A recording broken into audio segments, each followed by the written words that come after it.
Gente, boa noite. Como eu falei no áudio com vocês, eu preparei uma revisão. No final da aula anterior, eu passei para vocês uma questão para a gente discutir sobre o conteúdo do capítulo 2, né? Que é gestão de carreira e gestão estratégica. Hoje eu vou trazer para vocês uma discussão não, eu vou trazer algumas questões para a gente retomar todos os conceitos que a gente já viu. Às vezes eu acho que todas essas retomadas servem para frisar vocês desses conteúdos e para quem não viu, dar uma lida no livro e também assistir às aulas, que aí vai conseguir com certeza fazer uma boa prova, né? Eu acredito que a professora Joyce já tenha comunicado para vocês que a avaliação de vocês, a AV1, vocês vão fazer um estudo de caso com 4 questões. São 4 questões muito simples, que com certeza quem participou das aulas e quem leu os textos ou quem conseguiu acompanhar direitinho as aulas, vai fazer sem nem precisar pesquisar, tenho certeza, tá? Mas eu preparei aqui algumas questões que eu vou espelhar aqui os slides para fazer a apresentação.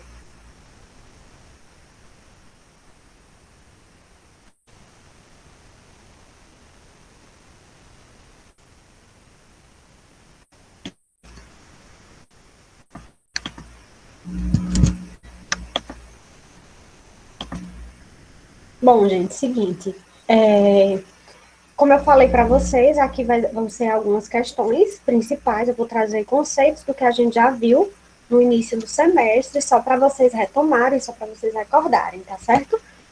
O capítulo 1, que trata sobre carreira e evolução da teoria, né, que é a ideia de carreira, aplicação nas organizações e para as pessoas, e aí traz o conceito de carreira, né, que nós já discutimos aqui bastante, que é algo subjetivo.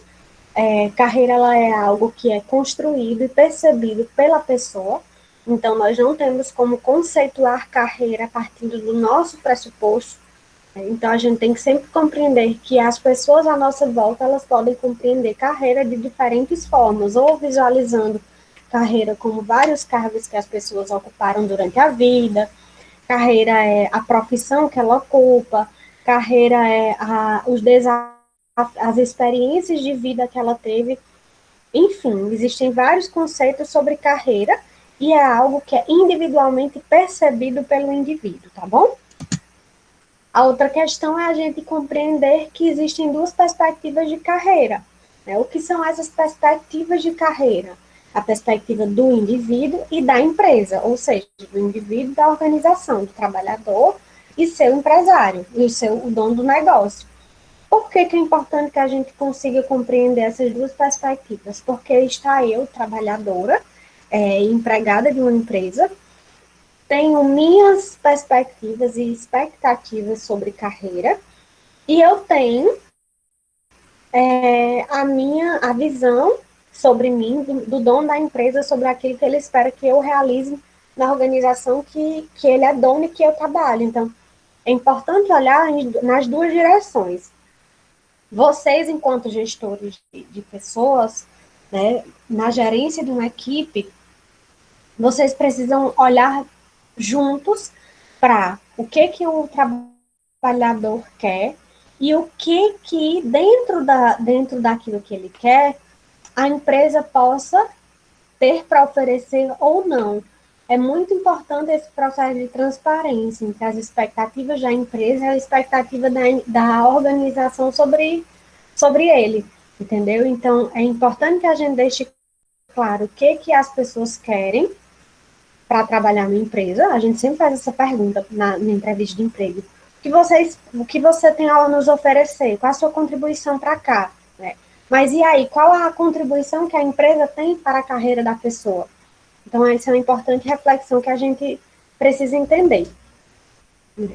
Quais os parâmetros externos que o indivíduo é influenciado? Lembra de 3 parâmetros que as pessoas são influenciadas? família, cultura e sociedade. Essas são as três áreas que a gente já discutiu na aula semana passada, sobre os três parâmetros externos que fazem com que, né, as pessoas sejam influenciadas para a construção da sua carreira profissional. Então, no capítulo de carreira e evolução da teoria, que é carreira e aplicação da aplicação para as pessoas e para a organização, eu quero que vocês foquem nesses três pontos, tá certo? De estudo. A outra perspectiva é pensar sobre, né, no capítulo 2, é carreira e gestão estratégica de pessoas. Isso nós vimos na aula passada, né? E a gente analisou o que é o novo contrato psicológico, que é o acordo verbal entre as expectativas que o trabalhador tem sobre a empresa e as expectativas que a empresa tem sobre o trabalhador. E é feito um acordo contratual, chama-se novo contrato psicológico, que é um contrato que vai além do contrato escrito que o funcionário assina ao ser contratado pela empresa e que o dono da empresa assina também. E aí a gente discutiu também que há dentro dessa gestão de carreira, dessa carreira estratégica nas pessoas, é a ideia de pensar que as pessoas hoje, elas têm uma postura muito mais de submissão do que de um papel ativo. Hoje, muitas empresas gostariam de ter funcionários que se submetam a qualquer tipo de trabalho. E também tem pessoas que só funcionam sendo pessoas que só trabalham sob pressão. As organizações contemporâneas, as que buscam crescimento e inovação, elas precisam ter na empresa que elas trabalham pessoas extremamente proativas e competentes. Por quê? Quarta-feira eu dei uma aula para um pessoal de informação de psicologia organizacional, falando sobre Covid. E eu não sei se vocês já viram, existem várias pesquisas já relacionadas a quais as competências que hoje os profissionais precisam ter em tempos de pandemia. E a principal competência que espera-se do profissional nesse período, a competência de adaptabilidade, de flexibilidade e de inovação. Então, não posso esperar que o meu funcionário seja submisso àquilo que eu espero, que eu quero que ele faça, porque eu vou estar trabalhando sozinho. Empresa que quer crescer, ela precisa trabalhar em conjunto com uma equipe muito bem preparada e profissional, entendeu? Então, nessa discussão sobre gestão de carreira, a gente falou muito sobre essa postura das pessoas com relação ao trabalho. A outra ideia que a gente discutiu, inclusive encerramos a aula anterior com isso, foi ou especialista. O que é que o mercado quer? O generalista ou especialista? Isso é uma questão importante para vocês entenderem, porque vão exigir muito de nós profissionalmente que a gente tenha uma especialidade, mas a gente compreenda o todo organizacional, né, que é a ideia da visão sistêmica do trabalho, tá certo? Isso tem a ver com o capítulo 1 e 2, e aqui é o capítulo 2, gestão estratégica de pessoas e carreira. E aí, dentro do capítulo 3, que nós já vimos nas aulas anteriores, eu apresento para vocês os tipos de carreira, que é os tipos de carreira piramidal, que ela é um tipo de carreira que é formado de forma geral em uma pirâmide, de empregados, supervisores, gerente, vice-presidente e presidente. O que significa essa carreira? São pessoas que não têm necessariamente uma função especialista, elas têm uma função mais generalista, são chamadas as carreiras piramidais, tá? Em outra contrapartida, tem a carreira em linha, que funciona como a piramidal, mas é mais especialista. Ou seja, nessa carreira em linha, as pessoas crescem também de forma piramidal, só que aqui é de uma forma mais em linha. Deixa eu só ver aqui quem está entrando.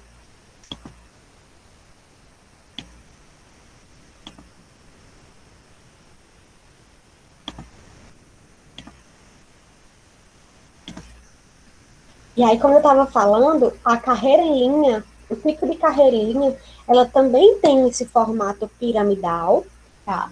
Porém, ela é mais especialista. Vocês estão vendo aqui que tem um analista de sistema júnior, analista de sistema pleno, analista de sistema sênior, coordenador de grupo.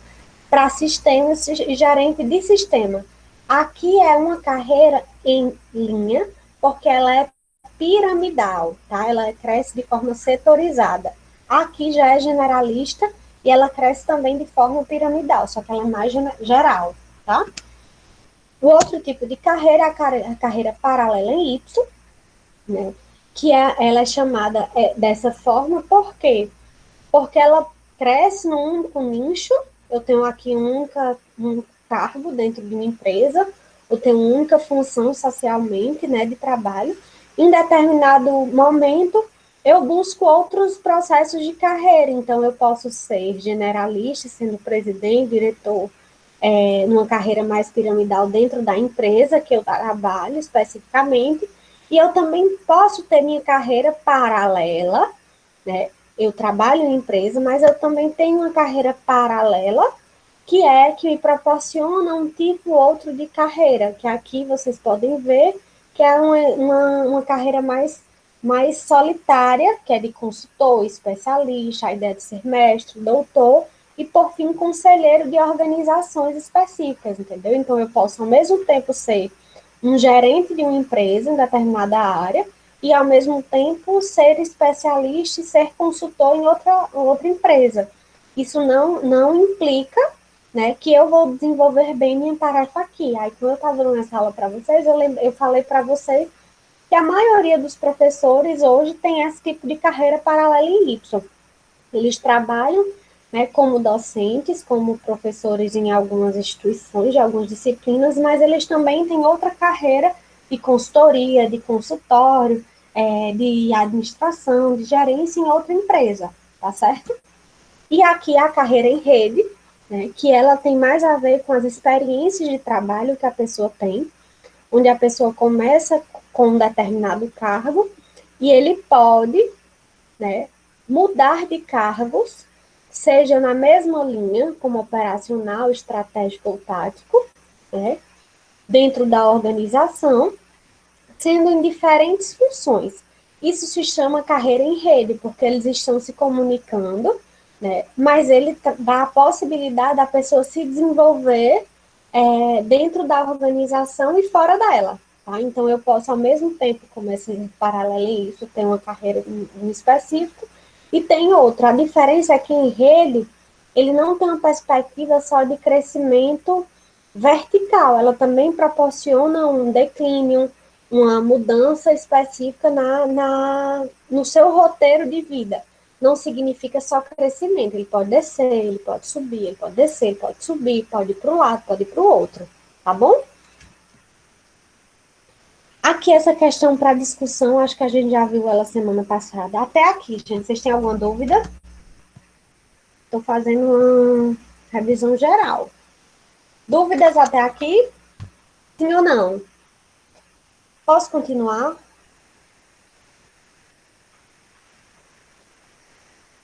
Tudo tranquilo, gente? Pronto, então vou continuar, tá?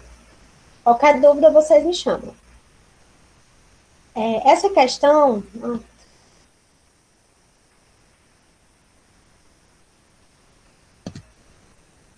Essa questão aqui, para discussão, a gente viu na aula passada, né? Eu acredito que todos aqui participaram, que é uma questão que fala sobre a carreira generalista ou especialista, né? O especialista do especialista. Então, só para retomar, né? Eu vou ler novamente essa questão, só para os que não participaram da aula passada, tá? Uma empresa de grande porte está contratando um profissional na área de recursos humanos para trabalhar especialmente com avaliação de desempenho com gestores de área. Nesta busca por este profissional, o selecionador percebe uma heterogeneidade de profissionais da área de RH, profissionais de várias linhas de atuação, de várias áreas na área de RH. Desta forma, qual destes profissionais terá melhor desenvolvimento e atenderá aos objetivos da empresa? Assinale a alternativa correta.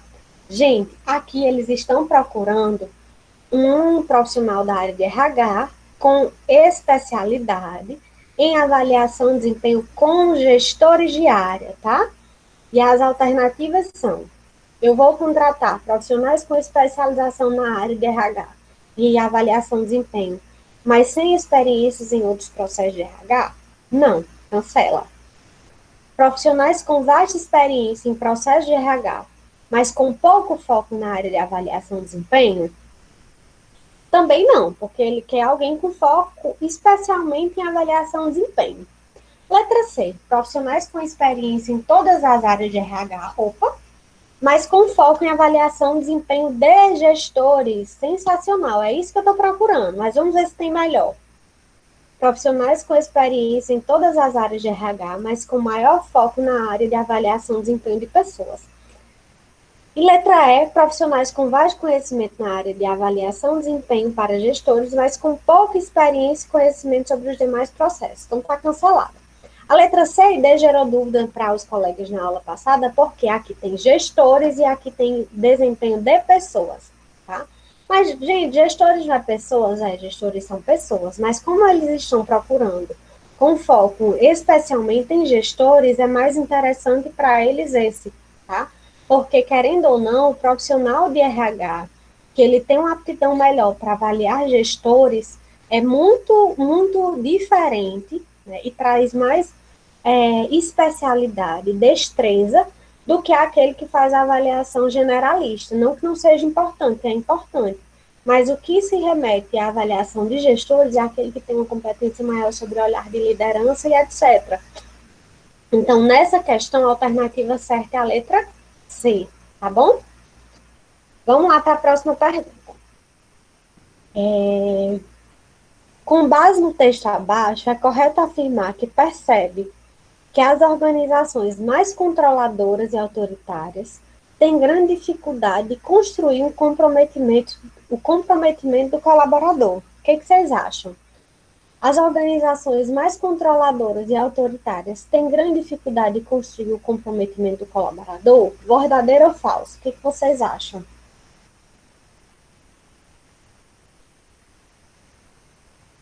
Verdade? Respondam aí que eu vou olhar, tá? Vou voltar aqui só para quando não... Poxa, vocês não estão respondendo não, gente? Tem alguém aí? É para vocês dizerem se é verdadeiro ou falso. Bora, gente, participar. Ó, vou botar a questão novamente, tá? Essa questão é verdadeiro ou falso?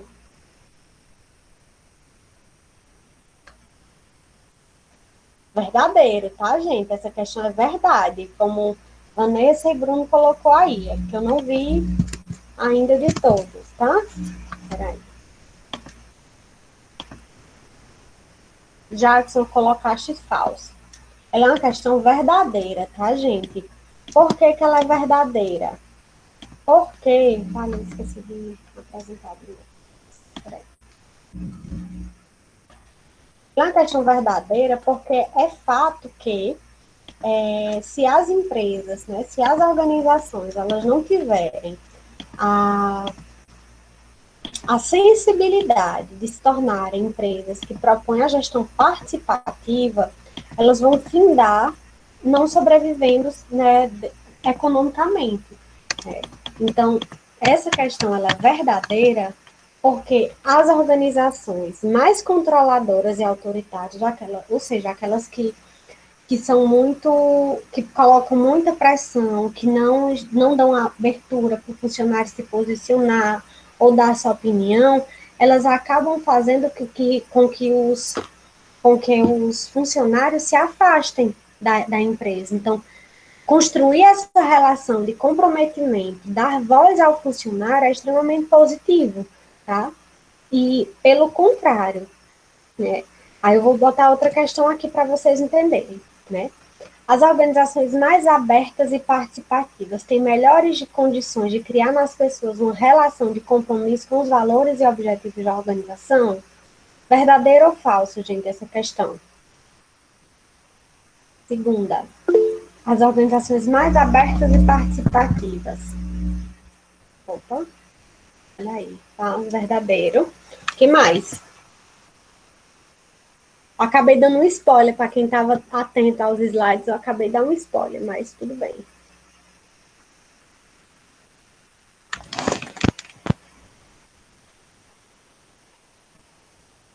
Verdadeiro, tá, gente? A gente acabou de falar sobre isso. Opa. Verdadeiro. As organizações que são mais abertas e participativas, elas geram no trabalhador um comprometimento. Outra questão. As organizações mais autoritárias têm maior facilidade de construir o comprometimento do colaborador, pois todos os processos são seguidos pelas políticas de cargos e carreiras. Isso aí vocês vão ter que associar com a disciplina da professora Silvia, não é isso? Ela não fala sobre cargos e salários, política de cargos.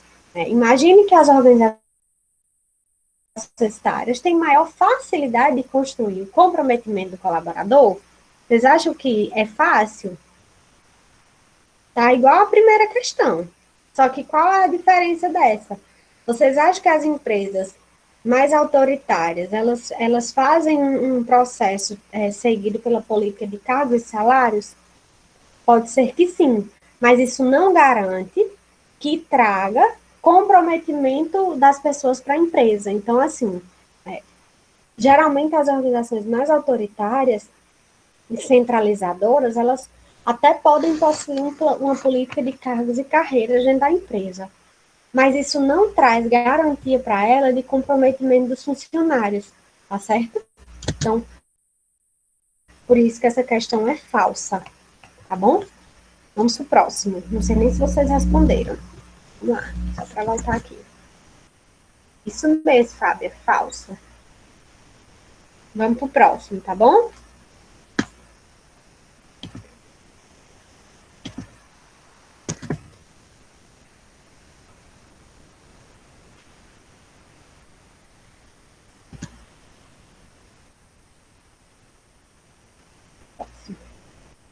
As organizações mais abertas e participativas têm melhores condições de criar nas pessoas uma relação. Eu já fiz essa, tá repetindo. As organizações mais flexíveis têm maior facilidade de construir no colaborador um compromisso com os lucros e benefícios da organização, pois os gestores compartilham todos os seus lucros com os colaboradores. Essa resposta eu quero ver de vocês. Leiam essa pergunta e me digam se ela é verdadeira ou falsa.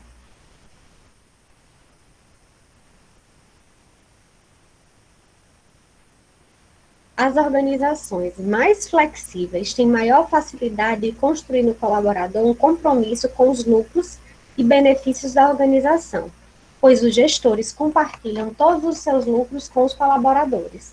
Verdadeiro ou falso? Vou voltar aqui só para ver se vocês responderam. Vamos, gente, responda essa questão.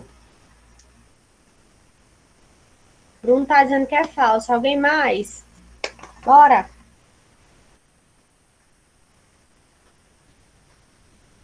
Bruno, Fábia. Bora, gente. Tem mais gente aqui participando. Respondam. Vai, Andréia. Vai, Jackson. Luísa, Vanessa, Luana. Vamos responder.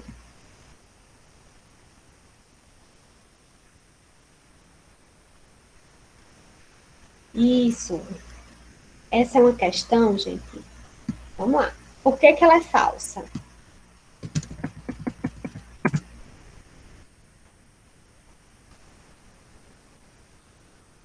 É uma questão falsa, né? De fato, as organizações mais flexíveis têm facilidade de construir no colaborador um compromisso com os lucros e benefícios da organização. Óbvio, sim. Mas os gestores não compartilham todos os seus lucros com os colaboradores. Isso não existe, tá? Há muito tempo, Karl Marx queria fazer isso, mas isso não foi possível. Os lucros nunca são divididos de forma igual com os seus colaboradores. Então, por isso que essa alternativa ela é falsa, tá? Muito bem. Eles estão indo muito bem. Só que estão faltando mais pessoas participar. Gente, sobre o capítulo 3, trajetórias de carreira. Quais são os principais equívocos de carreira? Vocês estão lembrados quais são os equívocos de carreira? Existem alguns equívocos de carreira que a gente já viu. Quais são? Vocês conseguem lembrar quais são os equívocos de carreira? Visão restrita das oportunidades. falta de foco Boa. Que mais? Falta de foco. e armadilhas profissionais. Falta... E armadilhas profissionais. Essas são as três, os três equívocos de carreira, tá? Como o Bruno colocou, armadilha profissional, falta de foco e visão restrita de oportunidades, né? E a gente vai ver nessas trajetórias de carreira as etapas para a construção de um projeto profissional. Mas vamos lá, eu vou colocar aqui uma questão para que vocês identifiquem dentro dessa questão o que apresenta equívoco de carreira, o que representa visão restrita de oportunidades, o que representa falta de foco e o que representa armadilha profissional. Vou mostrar para vocês aqui a questão. Vamos lá. Dutra diz que as pessoas, ao pensarem sobre carreiras, cometem alguns equívocos importantes. Percebe que alguns profissionais cometeram alguns equívocos de carreira. Com relação a esses equívocos, escreva em cada situação apresentada qual equívoco de carreira o sujeito comete. E aí, vamos lá, vamos para a questão, tá? A primeira. Paulo, vocês vão colocar aqui se isso aqui se refere à visão restrita, se esse aqui representa falta de foco, se esse representa armadilhas profissionais. Vamos lá. Paulo é gestor de uma empresa há mais de 20 anos, sempre gerindo sua carreira com foco no organograma da empresa e, sobretudo, visando o plano de cargos e salários. O que ele não esperava é que a empresa passasse por uma crise financeira e o mesmo fosse desligado. Vocês acham que essa, Paulo, é o quê? Visão restrita de oportunidade, falta de foco ou armadilha profissional? Vou voltar para ver. Paulo é o quê? Opa, olha, gente.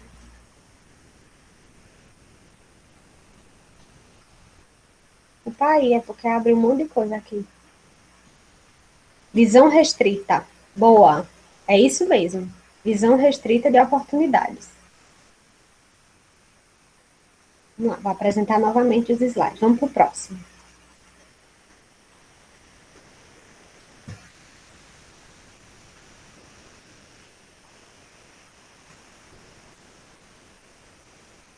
Marcos sempre foi um excelente profissional na área financeira. Há pouco mais de 3 anos, trabalha em uma empresa que não consegue tornar o seu conhecimento útil, pois tem sua capacidade profissional subutilizada e não se sente mais desafiado. Não sente mais desafiadas em seu trabalho. Mas não consegue tomar nenhuma atitude para mudar essa situação. Ou seja, Marcos sempre foi um excelente profissional, né? Mas trabalha há pouco mais de 3 anos na empresa, mas não consegue tornar o seu conhecimento útil, pois tem sua capacidade profissional subutilizada e não se sente mais desafiado em seu trabalho. E não consegue tomar nenhuma atitude para mudar a situação. Vocês acham que isso aqui de Marcos é o quê? Visão restrita, armadilha profissional ou falta de foco?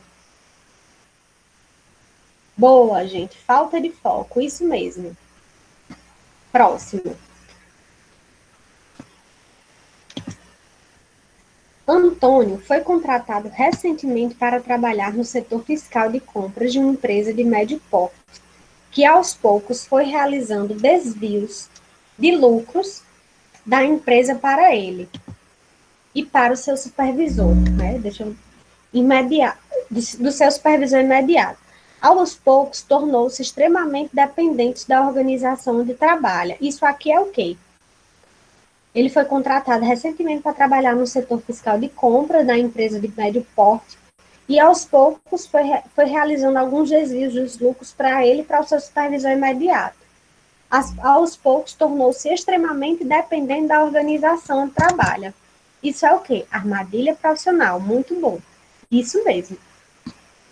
Armadilha profissional. Então, vocês conseguem ver, né, o que eu quero que vocês observem. Aqui é uma situação. São situações que várias pessoas vivenciam no dia a dia. A competência que eu quero que vocês desenvolvam, imagine que no estudo de caso vai aparecer situações como essa, tá? Mais um spoiler para vocês gravarem. Na prova vai ter um estudo de caso e eu quero que vocês identifiquem Assim como vocês conseguiram identificar facilmente quais são os equívocos que eles cometeram, no estudo de caso também vai apresentar um tipo de equívoco de carreira, ou não, não sei. Tá? E vocês vão dizer que tipo de equívoco a pessoa tal viveu, entendeu?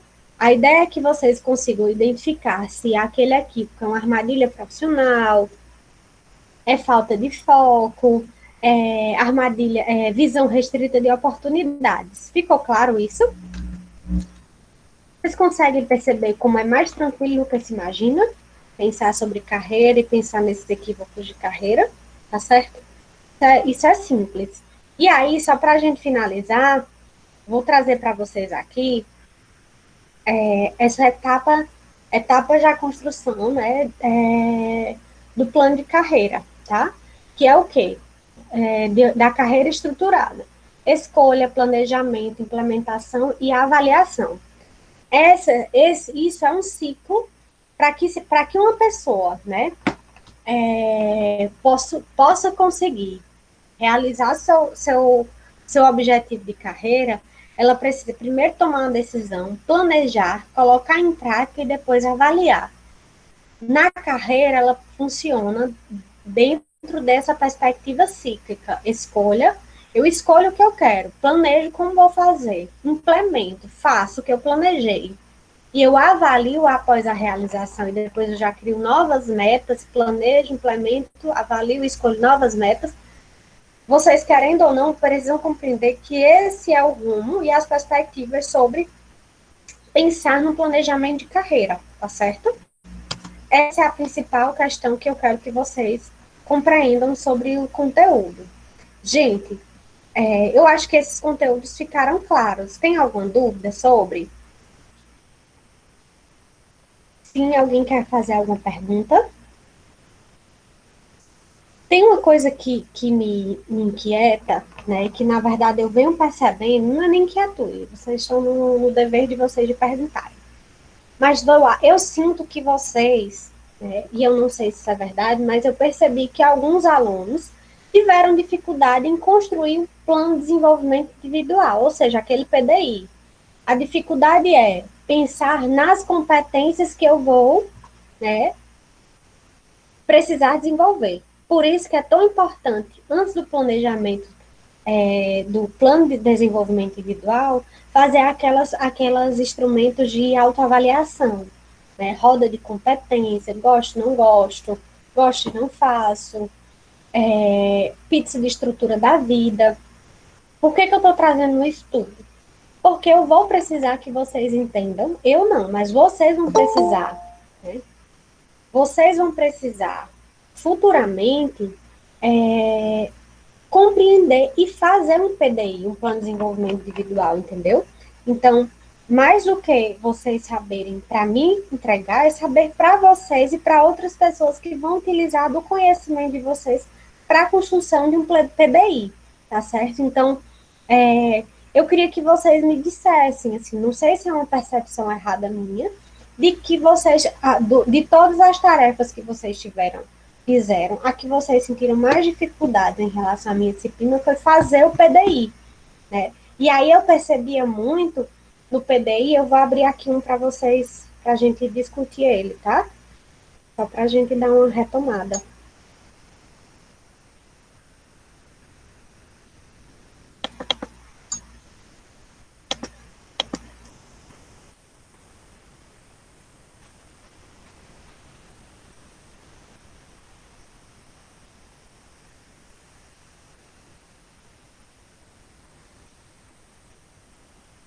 Abrindo aqui, tá, gente? Eu vou abrir esse PDI porque vocês vão precisar fazer isso aqui na prova, tá? Então, eu já estou dando outro spoiler. Jamais vocês iriam fazer a prova sem ter, né, o danado desse PDI, que é o que eu vi falando, tá bom? Só por esta razão. Vou espelhar novamente aqui, só para ir para lá.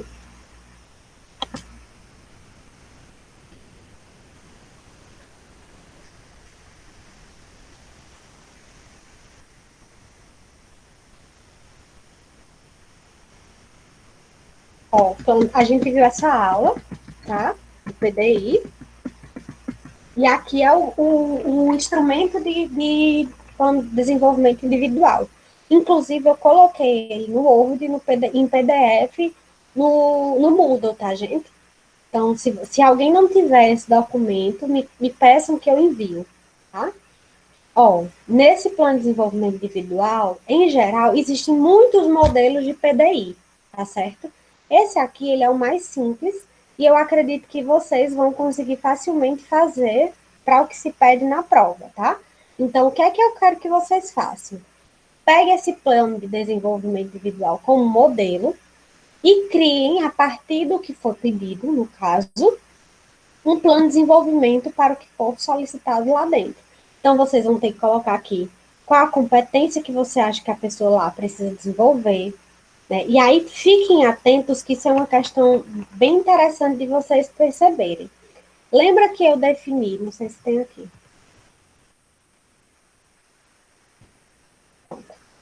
Aqui eu defini que a curto prazo, vocês podem calcular uma média de 3 meses. A médio prazo, uma média de 6 meses. E a longo prazo, uma média de 1 ano. Pode ter mais tempo, por exemplo. Teve pessoas que fizeram PDI para a pessoa desenvolver a longo prazo a competência de gestão de pessoas, e aí o que ela precisava fazer é fazer um curso superior. Um curso superior de gestão de pessoas não tem 1 ano, só é 2 anos e meio. Então, o prazo de longo prazo pode aumentar. Não existe a regra que tem que ser só em 1 ano, ela pode ser ampliada, tá certo? Porque o tempo é algo que é muito relativo na forma como a gente percebe que desenvolve uma competência. Mas em algumas outras questões não tem essa relatividade. Um curso de graduação um curso de graduação é estabelecido pelo MEC o tempo. Então a gente não pode, né, mudar esse tempo se a gente colocar que a pessoa precisa fazer algum curso de graduação aqui, como uma competência, entendeu? Então, eu acho que dentro dos resultados esperados, vocês conseguiram fazer bem pelas atividades que eu olhei, né? E aqui é o prazo, que é justamente isso: 3 meses, 6 meses, 1 ano, 2 anos e meio, por aí vai. Ficou claro, gente? Eu quis falar sobre esse PDI, porque eu estava percebendo que alguns estavam com dificuldades, tá certo? Mais alguma pergunta? Mais alguma não, porque vocês me perguntaram, mas me digam aí, esse é o momento para vocês tirarem as dúvidas. Segunda-feira, vocês vão receber todas as provas. Na segunda-feira eu vou entrar para fazer a. Vou ler a prova com vocês, vou ler as perguntas e vou tirar todas as dúvidas técnicas que vocês tenham contra a prova, tá bom? Não vou dar resposta, óbvio, mas eu vou direcionar vocês para a compreensão do que se está pedindo na prova, tá bom? Gente, então é isso, tá? Por hoje. Espero que vocês tenham compreendido o máximo possível nesse AV1. Quero agradecer a vocês pela parceria, né?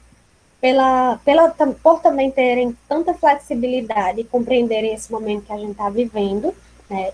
E mais uma vez vocês estão de parabéns pelo comprometimento que vocês estão tendo na formação de vocês, né? Principalmente pela responsabilidade em entregar as atividades, em me procurar para tirar dúvidas e etc, tá bom?